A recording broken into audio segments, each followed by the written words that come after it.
성도 여러분, 지난 한 주간 세상 속에서 믿음의 신앙을 지키느라고 얼마나 고생이 많으셨습니까? 신앙을 지킨다는 것은 결코 쉬운 것이 아닙니다. 믿음으로 산다는 것은 우리가 생각하는 것만큼 그렇게 심플한 것만은 아닙니다. 우리의 믿음의 결단이 있어야 되고 신앙의 분명한 결단이 있을 때에 올바른 신앙을 해나갈 수가 있습니다. 저도 지난 한 주간 여러분의 기도로 지난 한 주간 동안 캄보디아에 있는 신학교 그리고 학생들과 목회자들에게 집중 강의와 또 목회자 세미나를 인도하고 주말에 돌아왔습니다. 목사님이 가면 뭘 어떻게 하는 건가 궁금해 하실 것도 여러분 그러신 분들도 계실 것입니다. 몇 장 사진을 보면서 제가 한 주간에 있었던 사역들을 여러분에게 보고해 드리려고 합니다. 캄보디아 신학교는 28년 전에 세워졌습니다. 저희 교단에서 세워서 지금 이렇게 학생들을 훈련시키고 낮에는 신학생들, 저녁에는 목회자들과 함께 영성 집회를 나누었던 그런 시간들이었습니다. 그 시간들을 통해서 이렇게 많은 도전도 하고 함께 나누는 시간이었습니다. 그림 좀 넘겨주세요. 네. 그러면서 함께 여기서 말씀을 전할 때 통역하는 그런 우리 전사님께서는 캄보디아에서 한국으로 유학 가서 서울신대 대학원을 마치고 그곳에 가서 이렇게 아름다운 사역을 행하고 있습니다. 제가 지난 11월 달에 캄보디아 신학교에 가서 강의하고 오면서 그들에게 약속했습니다. 다음에 왔을 때는 성경 암송대회를 했으면 좋겠다. 그래서 거기에 참여하는 그런 학생들에게 상품을 걸어드렸습니다. MVP 그리고 1등, 2등, 3등 해서 1등에게는 200불, 2등은 150불, 3등은 100불, 그리고 4등이 이렇게 장려상이 2명 해가지고 그렇게 하고 MVP 200불 그렇게 해서 이번에 시상을 하고 왔습니다. 무려 한 30여 명이 참석했는데 그 가운데서 잠언 전체를 통째로 다 외운 사람이 있었습니다. 1등이었습니다. 거의 다 외우고 거기에 참여하는 사람들이 얼마나 열정적으로, 그래서 다음에 올 11월 달에 왔을 때도 내가 또 뭔가를 내가 그렇게 하겠다라는 그런 약속을 하고서 돌아왔습니다. 여러 선교의 사역지를 돌아보면서 같이 지금 여러분이 보시는 이 건물이 초창기 때 저희 교단에서 만들었던 신학교입니다. 많은 선배들이 이렇게 헌신을 통해서 그곳에 3층으로 된 그런 신학교를 만들었는데 너무 외져서 이 신학교가 이렇게 학생들이 가기가 쉽지가 않습니다. 저기 주변에 있는 모든 나무들은 다 망고 나무입니다. 망고들이 얼마나 많이 열렸는지 거기에 있는 선교사님이나 거기 목사님은요 망고를 안 먹는데요. 그래서 여러분 망고 드시고 싶으면 다음에 저기 꼭 가시면은요 거기서 직접 따 먹었는데요 얼마나 맛있던지. 제가 점심을 먹었을까요? 안 먹었을까요? 안 먹었어요. 뭘 먹었을까요? 망고. 너무너무 맛있는 망고. 그래서 저기 신학교를 지금 사용하지 않고 있습니다. 앞 그림을 다시 한번 보여주시겠습니까? 오래전에 있었는데 아주 엄청나게 한 1000여 평 되는 그런 그 지역의 신학교입니다. 그런데 학생들이 가기가 너무 멀어서 그것을 이제 정리를 하고서 새로운 곳으로 신학교를 옮겨서 지금 프롬펜 시내에다가 4층 건물을 지어서 지금 거기서 신학생들 기숙사와 더불어서 그렇게 신학생들을 양육하고 또 1년에 한두 명씩 한국으로 유학을 보내서 이곳에서 공부하고 돌아가는, 이번 가을 학기에도 이영이라고 하는 그런 자매가 MDV로 이렇게 와서 공부하게 됩니다. 그 신학교의 4층에서 이렇게 옥상에서 이 건물을 어떻게 할 것인가, 제가 이게 책임자로 맡고 있는 이사장이기 때문에 이번에 가서 이 모든 것을 부동산에 다 내놓고서 다 정리해야 되는 그런 일들이 제게 주어졌습니다. 이 건물은 28년 전에 저희 교단에서 처음으로 세웠던 신학교입니다. 아주 오래전에. 그런데 이것도 너무 외져서 방금 앞에 있었던 그 건물로 옮겨서 하고 지금은 신 건물로 해서 하고 있는데, 이 모든 건물들을 다 정리하고 이제 신 빌딩을 하나 세우자 앞으로 라는 그런 계획으로 모든 부동산을 매각하는 그 일들을 제가 이번에 가서 부동산 이렇게 함께 연결해서 그 일들을 하고 왔습니다. 이 건물을 이렇게 보면서 여기에 지금 있는 교회 건물은 저희들이 지어준 건물은 아닙니다. 아주 허름한 건물이었는데 그 건물이 너무 노후가 되어서 거기서 모였던 성도들이 지금은 교회가 많이 붕해서 이 교회 안에 목회자가 4명이 계십니다. 목회자가 4명이 계시고 성도들도 많이 붕해서, 그런데 그들에게 제가 아픈 소식을 전해야 됐습니다. 왜냐하면요, 이 교회 건물을 매각해야 되기 때문에 올 연말까지만 이곳에 머물고 너희들이 다른 예배 저소로 옮겼으면 좋겠다. 20년 동안 무상으로 썼기 때문에 그들도 언제든지 나갈 준비를 하고 있지만은 막상 그들이 어디로 나가야 될지 모르는 가운데에서 옆에 한 분 계셨던 여자 목사님은 처음부터 끝까지 계속 우는데 제가 마음이 너무너무 무거웠습니다. 왜냐하면요, 쉽게 해서 지금 예배 잘 드리고 있는 그곳을 너희들이 나가라, 올 연말까지 비워주라 라는 그런 통보를 얘기를 해야 되기 때문에 그렇습니다. 거기에 있는 한 장로님이 제게 그러는 거예요. 목사님, 그러면 우리는 어디로 가야 돼요? 예배 처소도 없는데, 예배당 지을 만한 그런 능력도 안 되는데 하면서 너무 가슴 아픈 그런 일들이 있으면서 참 무거운 마음으로 제가 이런 얘기를 하면서 그들에게 마지막으로 제가 그렇게 얘기했습니다. 당신들이 열심히 사역하고 앞으로 계속해서 이런 사역을 이어나갈 수 있도록 우리 한국 교회가 너희들을 돕겠다. 우리가 다 해줄 수는 없지만 당신들이 땅만 사면은 건물을 짓는 일은 우리가 해주든지 그렇게 하겠다 하면서 제가 그들을 위해서 마지막 축복 기도를 하는데, 저도 울고 거기에 있는 목회자들도, 장로님, 거기 있는 교회 멤버들도 함께 울면서 하나님의 기적이 우리 가운데 있기를 소망합니다 라는 그런 그 축복을 함께 나누면서 사역을 마치고 지난 금요일 날 돌아왔습니다. 부족한 저를 하나님께서 이렇게 이 시대에 부족하지만 여기저기서 이렇게 쓰시면서 제가 맡고 있는 그런 일들이 참 이렇게 많이 있는 것 같습니다.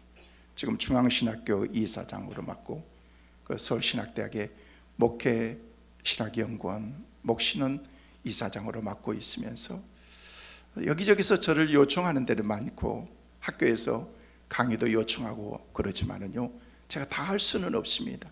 대신 제가 교수들을 임명하고 좋은 교수들을 선별해서 학교에서 가르칠 수 있도록 그런 일들을 제가 하고 제 주어진 그런 일들을 최선을 다해서 섬기고 있습니다. 이번에 가면서 이렇게 캄보디아 신학생들에게 또 목회자들에게 말씀을 나누고 도전을 주면서 저는 하나님께 문득 그런 생각을 했습니다. 하나님, 참 부족한데 저를 이렇게 사용해 주셔서 감사합니다. 그들은요, 말씀을 너무 사모합니다. 그냥 막 말씀이 떨어지기를 기다리는, 마치 그냥 병아리들이 어미가 먹이를 갖다 주는 것을 입을 버리고 기다리는 것처럼 그렇게 사모하는 마음이 그들에게 있습니다. 목회자들에게도 그런 마음이 있습니다. 그래서 열정적으로 목회를 좀 잘했으면 좋겠다. 제가 모든 이 사역을 마치고 마지막 모든 만찬을 하면서 그 신학생들과 목회자들에게 그런 얘기했습니다. 목회에만 한번 전념해 보십시오. 목양 일념으로 귀한 사역을 당신들이 하게 되면은 하나님께서 여러분을 통해서 놀랍게 섬기는 사역지가 또 아름다운 사역의 열매들이 맺게 될 줄로 믿습니다. 제가 그렇게 얘기를 나누면서 그냥 오직 주님만 바라보면서 목회할 때 하나님께서 큰 은혜를 주실 것이라는 그런 말씀을 함께 나누고 돌아왔습니다. 어떤 의미로 그들과 저는요, 스승과 제자, 말씀을 함께 나누는 그런 역할을 나누는 그런 상황 가운데에서 저는 참 보람을 느끼고, 참 무더웠습니다.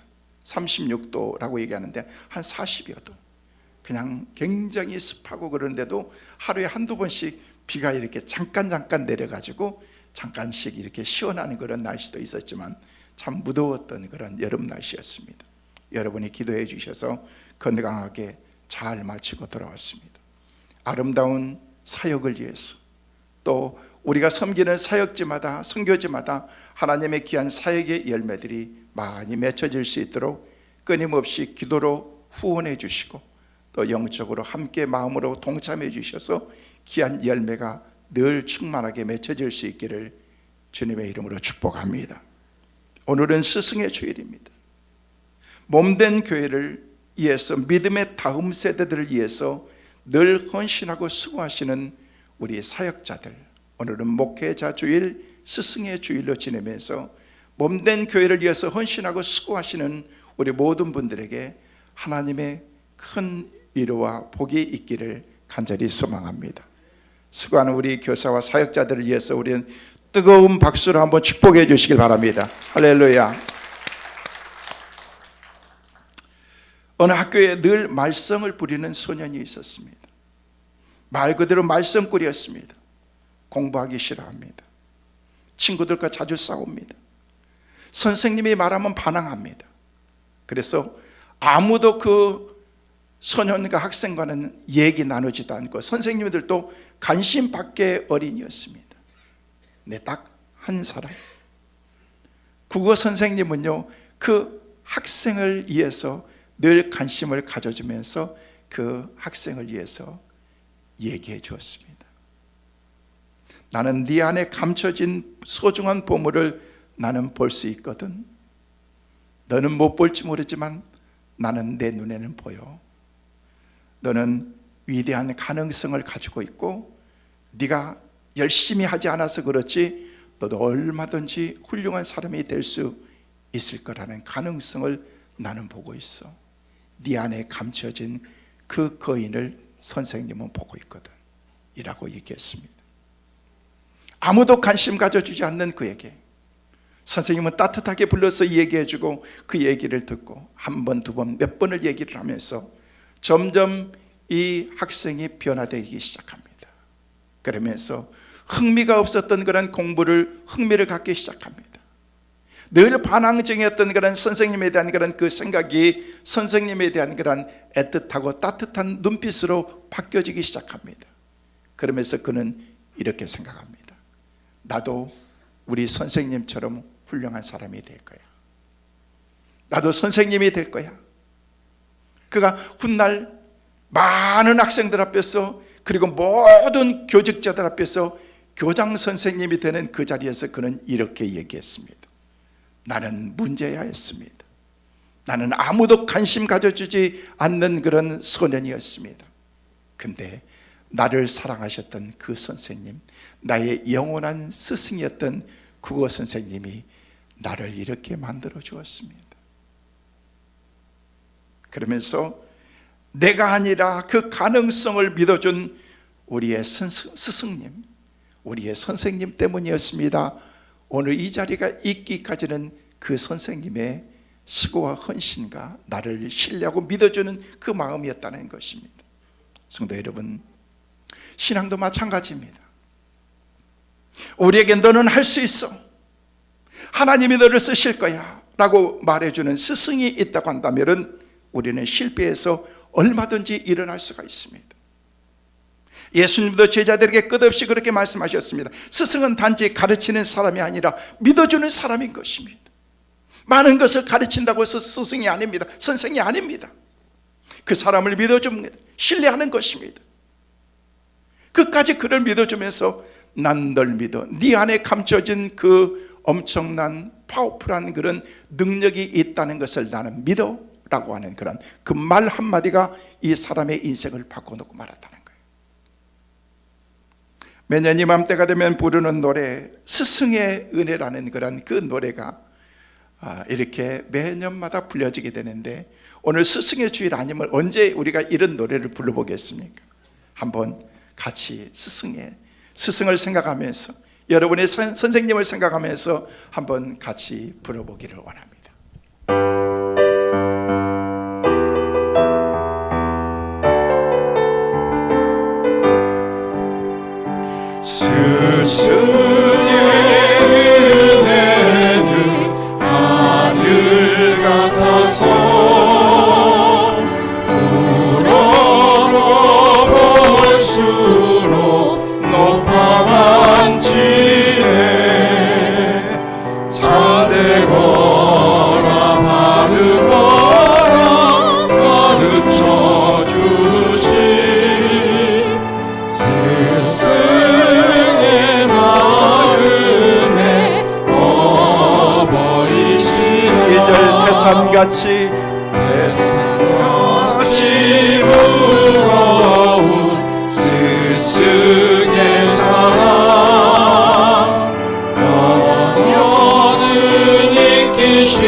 하나보다 더 깊은 스승의 사랑 갚을 길은 오직 하나 살아생전에 가르치신 그 고운 마음의 새겨 나라 위에 교회 위에 일하오리라.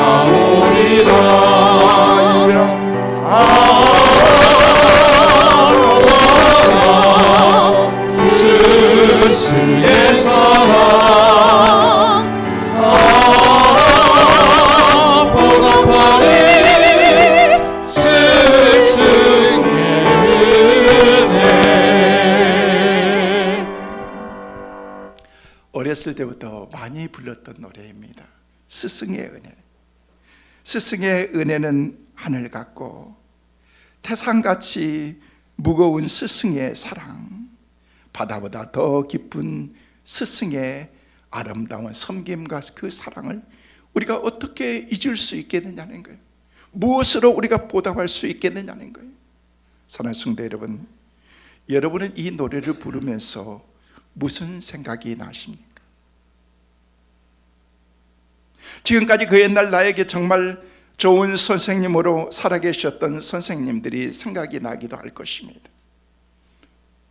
수없이 흘러갔던 그런 많은 세월 가운데서 지나갔던 그런 목회자들이 생각이 나기도 할 것입니다. 여러분을 위해서 너무나도 따뜻한 사랑으로 보살펴 주셨던 어떤 집사님이 생각이 나기도 할 것입니다. 그리고 내게 따뜻한 사랑으로 늘 나와 함께했던 그런 믿음의 동역자들이 생각이 나기도 할 것입니다.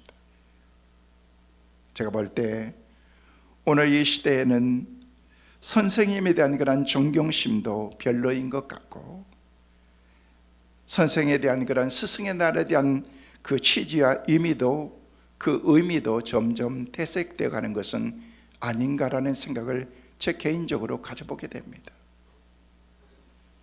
요즘 어린아이들이나 학생들이 과연 이 노래를 부를 때 우리가 어렸을 때 가졌던 그런 감정, 선생님에 대한 그런 고마운 마음들이 그들에게 있을까라는 그런 생각을 조심스럽게 가져보게 된다는 거예요. 성도 여러분, 제가 분명히 여러분에게 강조하고 싶은 것은 시대가 아무리 변하고 아무리 세상이 바뀐다고 할지라도 잃어버린 우리 선생님에 대한 존경심과 스승의 은혜는 우리가 다시금 회복해야 될 줄로 믿습니다. 부모들이 자녀들에게 잘 교육하고 훈련하는 것 가운데 하나가 스승에 대한 고마운 마음을 갖도록 여러분이 만들어줘야 됩니다. 요즘은 선생님들이 다 틀렸어. 그렇지. 옛날 같지 않고. 그래, 여러분이 그 입술이 여러분의 자녀들의 앞길을 망치는 것입니다. 선생님에 대한 좋은 감정이 조금 부족했다고 할지라도 부모들이 너희 선생님은 진짜 훌륭하신 것 같아. 내가 봐도 진짜 선생님이야. 너를 가르치는 전수사님은, 너희 가르치는 교회 선생님은, 목사님은 진짜 믿을만 하셔. 이런 얘기를 할 때 자녀들이 갖는 경외감이라든지 신뢰감, 불투명했던 거라는 우리의 어떤 믿음관이 거기서 분명하고 확실하게, 그렇지, 그러면서 존경하는, 여러분 존경하는 그런 그 마음이, 선생님에 대한 그런, 사역자에 대한 그런 존경하는 그 마음이 없으면 여러분 절대 관계가 이루어지지 않습니다. 여러분 신앙도 다 관계입니다. 관계. 여러분 관계가 좋으면요, 진짜 설교를 하면서 설교를 개떡처럼 설교를 해도요 막 그게 은혜가 되는 거예요. 근데 막 꿀떡 찰떡처럼 설교해도요 관계가 엉망이면은요 그냥 너는 지서라. 그냥 관계가, 모든 것은 관계인 것입니다. 여러분 신앙생활 잘하기 위해서는요 관계를 잘하세요. 목회자와의 관계, 성도들과의 관계, 하나님과의 관계. 할렐루야. 그런 영적인 관계가 바로 세워졌을 때 바른 신앙을 우리가 가질 수 있기 때문에 그렇습니다. 만약에 이것이 회복되지 않는다면 여러분, 우리의 신앙이나 우리의 교육은요, 미래가 없습니다. 장래가 없습니다. 우리 자녀들의 장래 역시 답답해질 수밖에 없는 것입니다. 그로 말미암아서 결과적으로 우리는 우리 자녀들을 결코 올바로 키울 수가 없게 되는 것입니다. 그렇기 때문에 여러분, 오늘 이 시대야말로 정말 그리운 선생님, 즉 존경받을 만한 그런 스승이 그리워지는 그런 그 시대가 아닌가라는 생각을 갖게 된다는 것입니다. 그래서 많은 사람들이 요사이에 정말로 영혼의 스승, 진정한 스승, 그 스승이 그리운 시절이다 라고 그렇게 말하는 것입니다. 그래서 사랑하는 성도 여러분, 저는 오늘 우리의 진정한 스승이신 성령님에 대해서 여러분에게 말씀을 드리려고 합니다. 보혜사 성령님, 오늘 말씀해 보니까 그가 너를 가르쳐 주시고 또 깨닫게 만들어 주시는 스승이다. My teacher. 하나님께서 나를 가르쳐 주는 그런 선생님이다라고 그렇게 말하고 있다. 성부, 성자, 성령, 성부 하나님도, 성자 예수님도, 그리고 우리가 늘 동행하시며 우리를 가르쳐 주시고 인도하시고 가이드하시는 성령님도 같다는 것입니다. 일본 경도 동지사 대학에 학교 기념일이 되면 군내에 있는 집을 개방을 꼭 하게 됩니다. 조그마한 벽돌 창고로 만들어진 그 집에는 학교의 창설자였던 니히지마라고 하는 그런 그 선생님의 모든 유품들이 그 안에 다 그 안에 있습니다. 선생님이 썼던 그런 모든 것들. 그러면서 그 가운데에서 중앙에 있는 큰 박스 안에 담겨져 있는 사람들의 시선을 끄는 그 한 물건이 있었습니다. 그 안에는 부러진 회초리가 그 안에 담겨져 있습니다. 니히지마라는 그런 사람이 창립 일을 맞이하면서 해여행을 갔다 오는 동안에 갔다 보니까 막 학교가 소요가 일어나가지고 막 난리가 아닙니다. 난리가 아닙니다. 그래서 학교 돌아와 보니까 이 소요 사건이 벌어진 것입니다. 학교 기강이 떨어졌습니다. 질서가 완전히 무너졌습니다. 혼란한 상태에 빠졌습니다. 선생은 이 사건을 주동자와 관계된 모든 교수들을 내가 처벌하겠다고, 수습하겠다라고 선포하면서 니히지마 선생은요, 학생과 교수를 모두 다 강단으로 집합을 시켰습니다. 그리고 책임자를 처벌할 것이라고 선언을 했습니다. 그리고 회초리를 들고서 강단에 모인 모든 사람들 앞에서 그 회초리를 오른손을 들고서 자기의 왼손을 걷어 올리고 난 다음에 자기의 왼손 팔과 팔목을 막 두들겨 패기 시작합니다. 팔목이 터지면서 피가 흐르면서 선생님들이 찾아와가지고 그만하시라고 우리가 잘못했다라고 그렇게 얘기하는데도 바로 니히지마는 선생님은 계속해서 자기를 때리면서 나중에 두꺼운 그런 그 회초리가 다 부러질 정도로 자기 자신을 내리쳤던 것입니다. 그리고 회초리를 들으면서 그동안 이 모든 잘못은 내 책임이다. 나의 잘못이다. 내가 너희들을 잘못 가르쳐서 그런 것이다. 내가 바로 지도하지 못해서 내가 잘못이다 라고 하는 그런 생각을 가졌을 때 잔잔한 그런 바다같이 흘렀던 그런 그 분위기 가운데 그 모든 사람들이 다 통곡하기 시작합니다. 그러면서 나의 잘못이다고, 우리의 잘못이다고. 그 부러진 회초리는 그가 죽은 후에 그 기념관에 그의 삶 가운데 가장 많은 메시지를 주고 많은 사람들에게 교훈으로 남겨주는 그런 그 삶의 흔적으로 지금도 남아 있습니다.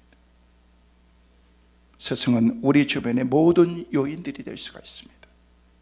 이런 선생이 있는 사회는 희망이 있습니다. 오늘의 신앙 공동체에 이런 모델이 있는 그런 그 선생이 우리 가운데 필요하다는 것입니다. 여러분, 교육의 성공은 어떤 교사가 있느냐에 따라서 좌우되는 것입니다. 어떤 선생이 있느냐에 따라서 그 공동체가 한순간에 다 바뀌어질 수가 있다는 것입니다. 그러면 의미에서 여러분, 교회 사역자들, 특별히 교사들 위해서 기도 많이 해주세요. 성령 충만한 사역자들 될 수 있도록, 성령 충만한 교사들 될 수 있도록, 실력은 그 다음 문제인 것입니다. 정말 영혼들을 붙잡고서 하나님께 간절히 기도하면서 하나님, 내게 맡겨준 그 양들을 위해서 내가 기도하기를 원합니다 라는 그런 마음을 가지고 있는 그런 교사들, 그런 선생 사역자들이 필요하다는 것입니다. 존경받는 위대한 교사가 교육의 위기를 극복할 수 있는 가장 중요한 방법인 것입니다. 니지마 선생 역시 인간이기 때문에 완벽할 수는 없었습니다. 부족한 거죠. 언젠가 제가 존경하는 선생님이 이렇게 만남이 있어서 친구들과 함께 선생님을 뵀습니다. 그 선생님을 뵈면서 저는요, 많은 것들을 생각하게 되었습니다. 어렸을 때 정말 그렇게 멋있었던, 그냥 키도 홀쭉하게 크고 마치 자이언트처럼 느껴졌던 그런 그 선생님이었는데, 그 선생님을 보는 순간 왜 이렇게 키가 작아지셨는지, 그 젊었던 그 모습은 다 볼품이 없이 이제 할아버지가 되어버린 그 선생님, 말도 어눌하게 우리가 얘기하는 그 얘기도 제대로 알아듣지 못하는 그런 그 선생님의 모습을 보면서 가슴이 아프고, 그래도 그 선생님은 나의 영원한 스승이고 선생님인 것입니다. 늙었다고 스승이 아니고, 이제 힘이 없다고 내 스승이 아니고, 그런 것이 아니라는 것입니다. 여러분, 사람이라는 것은요, 아무리 훌륭한 사람이라고 할지라도 나이가 들면은요, 다 늙게 되어 있습니다. 정신도 혼미해지고, 또는 때로는요, 내가 가지고 있던 그런 판단력도 흐려질 수가 있다. 인간이기 때문에 그렇다는 것입니다. 여러분, 세상의 스승은 그런 것입니다. 새로운 것을 가르쳐줘서 야, 선생님의 가르침이 놀랍다라고 그렇게 얘기해도 눈만 뜨고 시간만 지나면요, 또 새로운 것이 나오기 때문에 늘 우리는 새로운 것을, 새 것을 우리가 추구하면서 살아가는 그런 시대가 되었다는 것입니다. 만족감이 없습니다. 내 성경은 우리에게 말합니다. 너희의 영원한 스승이 있다라고 말하면서 그 스승이 보혜사 성령입니다 말하고 있습니다. 그 성령님이 저와 여러분의 영적인 스승으로 우리의 길을 인도해 주시는 은혜가 있기를 주의 이름으로 축원합니다. 그렇다면 세상에서 가장 위대하고 훌륭한 선생인 성령 하나님은 어떤 분이신가? 저는 간단하게 세 가지를 말씀을 드립니다. 첫째로, 성령님은 여러분의 삶 가운데서 모든 것을 생각나게 하시는 선생님이십니다. 어려서부터 지금까지 살아온 것을 잘 기억하는 사람도 있지만 잘 기억하지 못하는 사람도 있을 것입니다.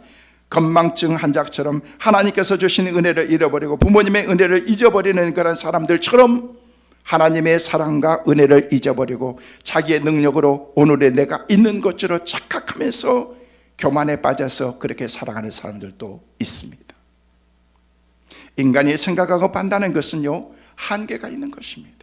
그래서 사탄의 전술 가운데, 전략 가운데 하나가 뭐냐면요, 영적 전쟁 가운데서 늘 사탄이 우리 가운데 개입한다는 거예요. 근데 하나님의 깊으신 생각, 하나님의 그 섭리, 하나님의 뜻의 차원은요, 성령께서 우리 가운데 오시면 우리로 하여금 생각나게 만드시고 깨닫게 만들어 주신다는 것입니다. 보혜사 성령님이 임하시면 모든 것을 생각나게 하시고 깨닫게 만들고 알게 하시고 분별하게 하시고 적용하게 하신다는 것입니다. 이 성령의 은혜가 여러분에게 충만하시기를 주의 이름으로 축원합니다.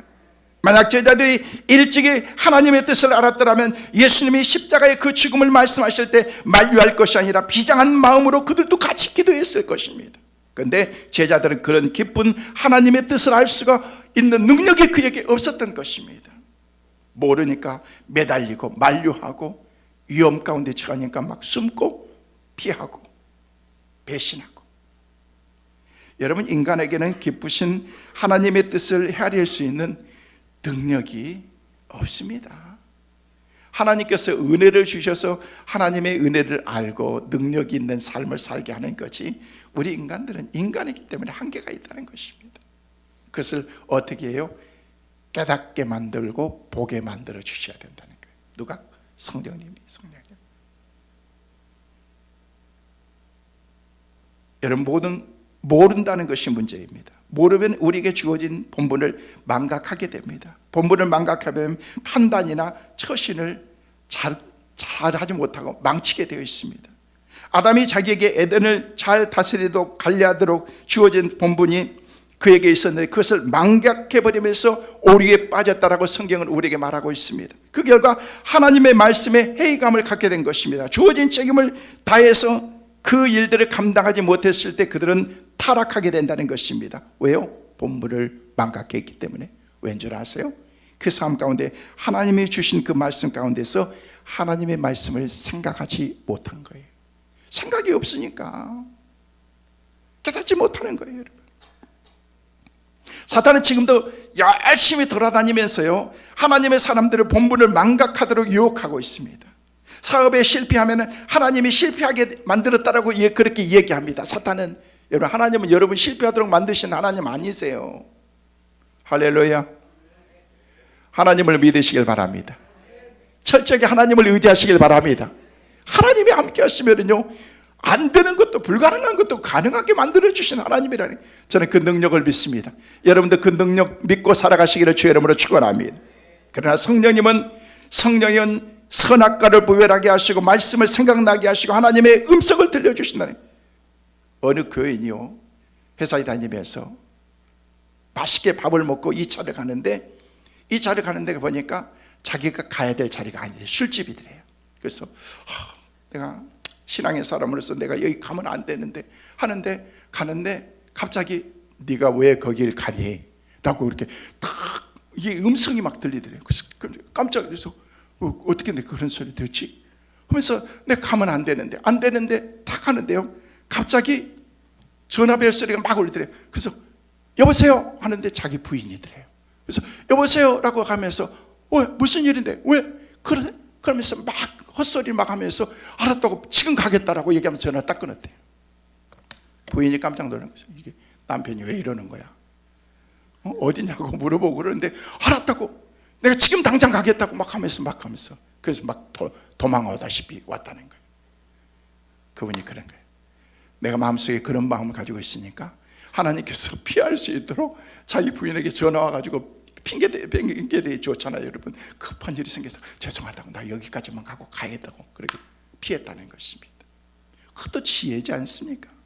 생각나게 만들어주시니까. 하나님께서 여러분들에게 생각나게 만들어주시, 이게 은혜라는 것입니다. 산성들은 여러분에게 순간순간 하나님의 음성이 들려주셔서 성령님이 여러분과 항상 함께 하시는 은혜가 있게 되시기를 주의 이름으로 축원합니다.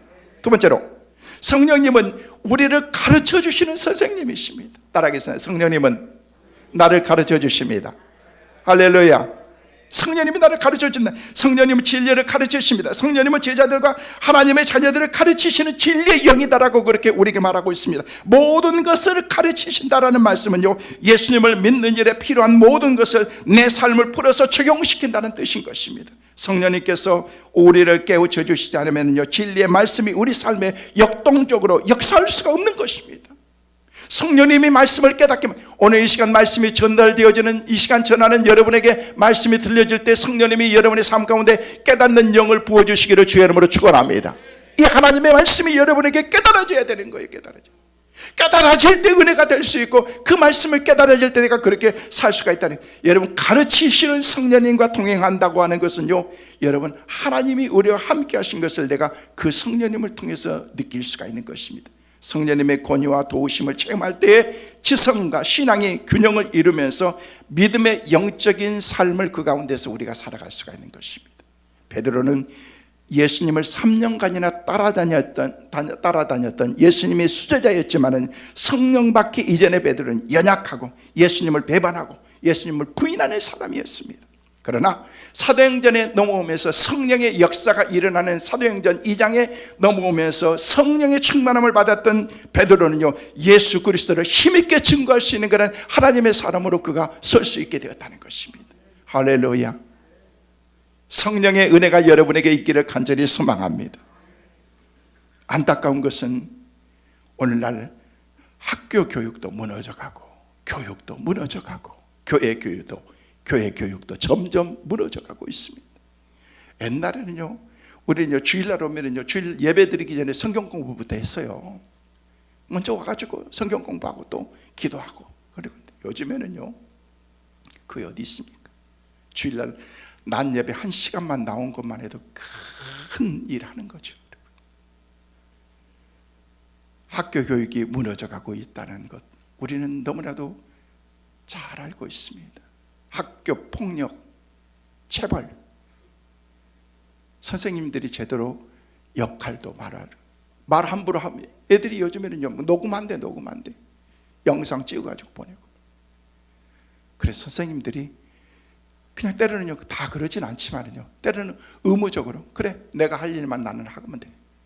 여러분 이게 무슨 교육이 되겠냐는 거예요. 안 가르쳐도 돼요. 그들과 함께 삶을 그리고 어리지만 인생을 논할 수 있도록 삶의 교육이 무엇인가를 가르쳐 줄 수 있는 그런 관계가 돼야 되는데 여러분 요즘에 체벌도 못합니다. 잘못한다고. 여러분 우리는 옛날에 얼마나 뒤지게 얻어 터졌잖아요. 응?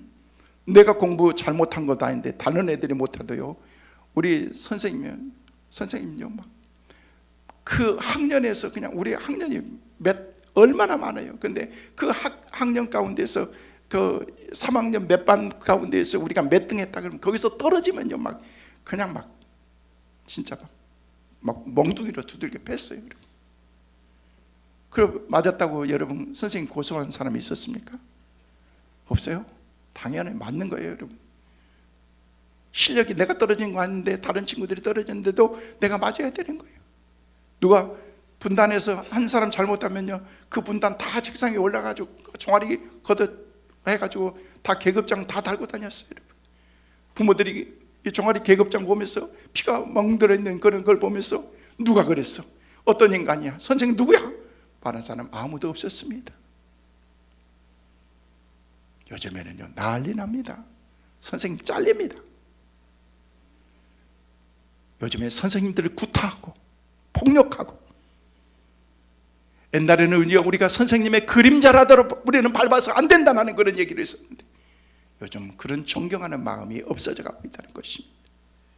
성도 여러분, 우리 주님은 구타당하시고 조롱당하시고 고난당하시고 십자가에서까지 우리 주님께서 지시는 그러한 삶의 자리까지 나가면서도 제자들에게 또 사랑하는 사람들에게 아버지여 저희들이 알지 못해서 그렇습니다. 주님 말씀하신 거예요. 성도 여러분, 우리 주님 성령님이 스승이 되셔서 그의 가르침과 함께 하심으로 능력 있는 그런 하나님의 사람들, 성령님이 저와 여러분을 가르쳐 주실 줄로 믿습니다. 잘 배우셔서 깨닫고 영적인 스승을 모시고서 성령의 사람으로 살아가는 우리 모두가 되시기를 주의 이름으로 축원합니다. 마지막으로 성령님은 어떤 분이신가? 성령님은요 하나님을 높여드리고 예수님을 높여드리고 우리는 낮아지게 만드신 분이 성령님이십니다. 성령께서는 단독으로 사역하지 않습니다. 주님의 사역과 말씀을 증거하십니다. 따라서 예수님을 통해서 증거된 하나님의 말씀과 뜻을 떠나는 어떤 성령의 역사도 없는 것입니다. 예수님께서 제자들에게 하신 말씀이 생각나서 주님을 높여드리기 시작하는 것입니다. 이게 성령님의 일이라는 거예요. 여러분, 우리는 미켈란젤로에 대해서 잘 알고 있습니다. 미켈란젤로를 기억해도 그의 스승이었던 보돌토 지오반니라고 하는 사람은 기억하는 사람은 거의 없습니다. 미켈란젤로가 14살 때 훌륭한 이렇게 지오반니라고 하는 그런 스승을 찾아갔습니다. 스승의 선생님의 제자가 되고 싶습니다. 저에게 가르침을 주시면 제가 잘 따르겠습니다 하면서 그에게 이렇게 테스트를 해보니까 보통 이게 아닌 거예요. 그래서 보돌토가 문화생이 되기 위해서 찾아온 그에게 이렇게 물었습니다. 너는 위대한 조각가가 되기 위해서는 무엇이 필요하다고 생각하느냐? 라고 그렇게 물었습니다. 위대한 조각가가 되기 위해서 조건이 뭐냐? 미켈란젤로가 그렇게 얘기했습니다. 14살 된 미켈란젤로가 제가 가지고 있는 재능과 기술을 다 닦아야 된다고 생각합니다. 맞는 얘기죠. 딱 맞는 얘기입니다. 그때 스승은 그렇게 얘기했습니다. 내 기술로만은 안 된다. 네 기술로서 무엇을 위해서 쓸 것인가를 네가 먼저 생각해야 된다. 네가 그것을 조각하고 그것을 작품을 만들고 그것을 위해서 내가 무엇을 위해서 내가 이게 하고 있는가 그 의미를 네가 알아야 된다라고 그렇게 얘기했다는 것입니다. 그리고 미켈란젤로는요 14살 된 이게 그 스승은요 미켈란젤로를 데리고 밖으로 나갔습니다. 밖을 보여주기 시작합니다.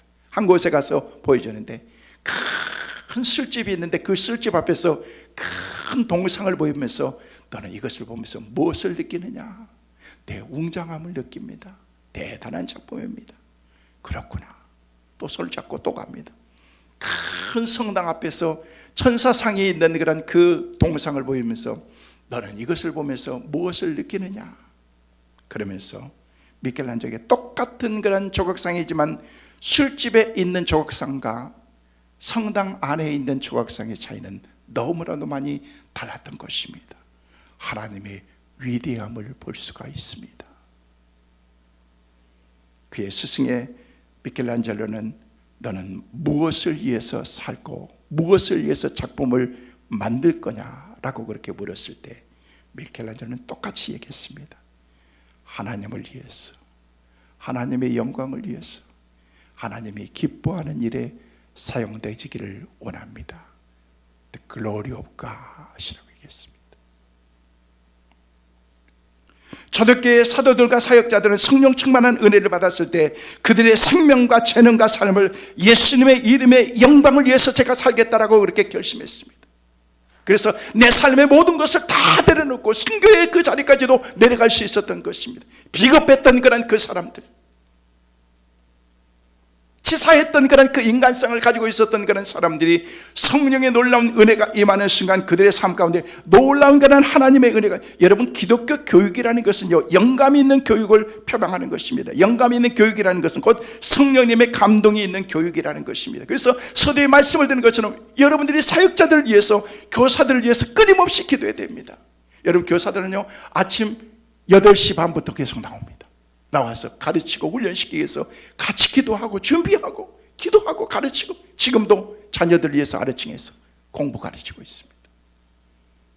무슨 교사들이 무슨 죄가 있어요? 사실 그냥 아침 주말 되면요 젊은 청년들이 늦잠 자고 싶고 그렇게 하잖아요. 근데도 일찍 일어나서 가르치고 그들을 위해서 여러분 위해서 기도해야 된다는 것입니다. 하나님 영감 있는 교육을 할 수 있도록 도와주옵소서. 실력 그건 괜찮아요. 우리가 실력, 신학교도 안 갔는데 무슨 실력이 얼마나 있으면 얼마나 있겠습니까? 그러나 하나님 그들에게 영적인 능력을 주셔서 하나님 우리 자녀들을 가르칠 때 하나님의 놀라운 주님의 은혜가 우리 선생님들에게 임하게 하시고 그 가르침을 받는 우리 자녀들, 손자, 손녀들에게 있게 하여 달라고 기도해야 될 줄로 믿습니다. 우리 믿음의 다음 세대들이 바로 세어나갈 수 있도록 기도하시기를 주의 이름으로 축원합니다.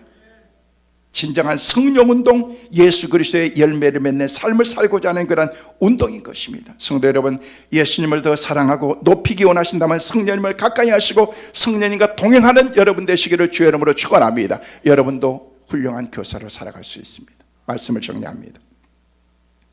기독교 교육은 하나님의 교육입니다. 기독교 교육의 모델은 장성한 분량에까지 장성한 삶을 사셨던 예수님의 모습을 날마다 닮아가는 것입니다. 기독교 교육의 진정한 교사는 생각나게 하시고 깨닫게 하시는 성령님, 그 성령님을 우리 마음속에 모셔드리고 그 성령님과 더불어서 함께 살아가는 것입니다. 참 스승인 성령께서 우리 가운데 찾아오시면 우리의 삶에 놀라운 변화들이 일어나기 시작합니다. 그리고 하나님의 영광을 위해서 그때부터 우리가 삶을 살아가기 시작하는 것입니다.